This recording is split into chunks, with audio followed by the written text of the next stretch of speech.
Hello, everybody. Welcome back to Why We Deliver. My name is Leah. Kevin's not with me today. He is here in spirit, though. But today I am going to take you step by step on getting signed up for Instacart. And I've made us a little presentation so we can go through it. And also, if you need to write anything down, you definitely can. So let me get this pulled up here. All right. So, Instacart, how to sign up and work. So, mostly we're going through how to sign up on this first video, and then we're going to do another video on navigating through the app and how to actually work through some things. So, first of all, you have to make sure that you're eligible to work for Instacart. Obviously, you have to be 18 or older. Eligible to work in the United States, you have to have that social security number. You need to have a good smartphone. One of the newer ones is preferable. That's what's going to work the best, but use what you have. You have to be able to lift. Things are going to be heavy. You've got cases of water, you've got dog food, cat litter, all kinds of things that are going to be heavy. Not on every order, and you can also see those things before you accept an order, but just remember you're going to have some heavy things, so be prepared.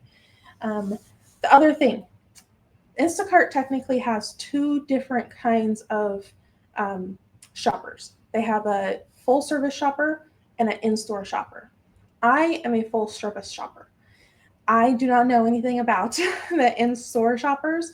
I've not seen those in any areas that I have worked. So if you need detail on that, then I would suggest doing research on that. But I am a full service shopper. So I do have experience with that.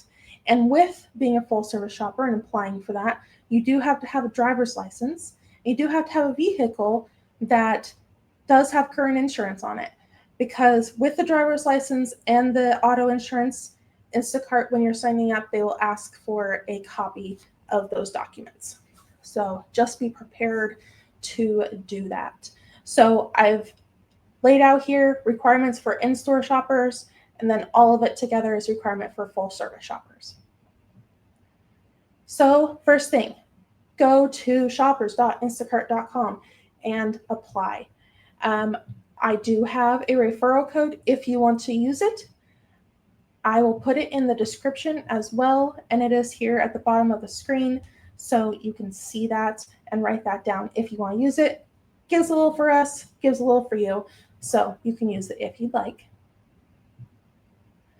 All right, so first, we're going to provide some basic information to Instacart.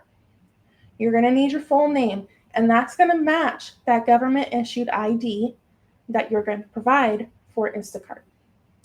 You need to have an email address. Now, it has been suggested to do some kind of professional email address like johnsmith@gmail.com, but as long as it's an email that you check regularly so you can get any verifications, updates, anything like that from Instacart, then use that email address. I know mine does not look very professional, but it is what Instacart is going to use to get a hold of you.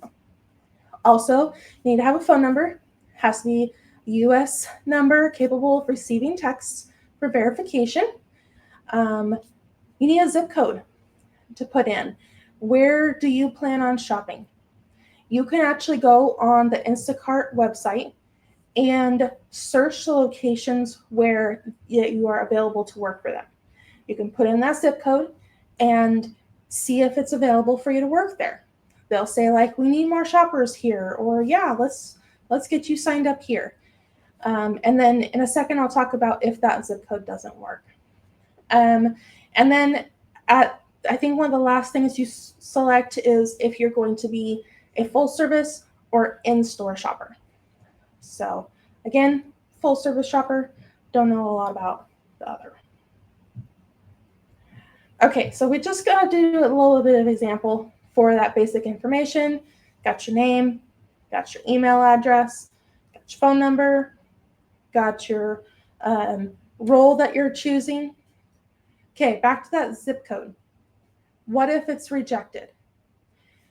if your area isn't supported for Instacart shoppers, you might get a message that says no opportunities available. Try to do different zip codes nearby you. I know when I started, I did a zip code that was like my primary shopping area, which is like 20 minutes away from my house, and they needed shoppers there. So that's what I used. And then remember that Instacart's always expanding their service area too. They're always pulling in new companies and new areas. So remember that you can always check back, see if the area that you're looking at is uh, is using new shoppers at that point. And also remember that if you do check your zip code on that location finder on Instacart, that use the same zip code. That's, you're going to guarantee it's not going to be rejected if you do that. Okay, so the next step they're going to do is a background check. So the company that they use is a company called Checker. It is checking your criminal history. They go back 7 years, and they do DUIs, felonies, misdemeanors, anything like that. They check your driving record. Now, minor offenses are not going to impact you. Maybe you got a ticket here or there, but those should not cause a rejection on your background check. But, keep an eye out for those things. And they're also going to do that Social Security verification. This takes about 1 to 10 business days. I've done a lot of these background checks. They usually don't take more than a day, 2, 3, maybe at the most.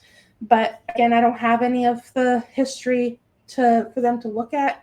It's clean, so I don't worry about it too much. But just be prepared for it to take a few days. So that's going to be your first instance of having to wait and be patient. Okay, so you've gone through this whole process.